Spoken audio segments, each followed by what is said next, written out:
एक सुनसान रात थी। चारों ओर घना अंधेरा छाया हुआ था।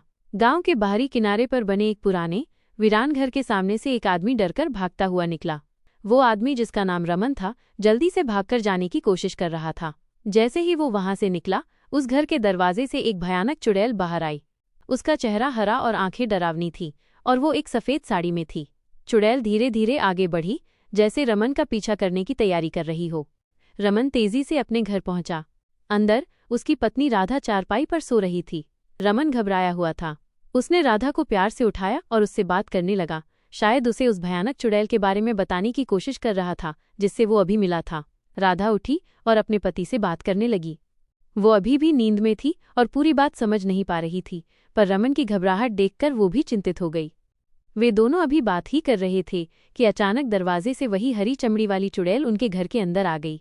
चुड़ैल को सामने देखकर राधा और रमन दोनों ही सन्न रह गए। रमन ने डरते हुए हाथ जोड़कर चुड़ैल का अभिवादन किया, जैसे उससे माफी मांग रहा हो या उसे शांत करने की कोशिश कर रहा हो।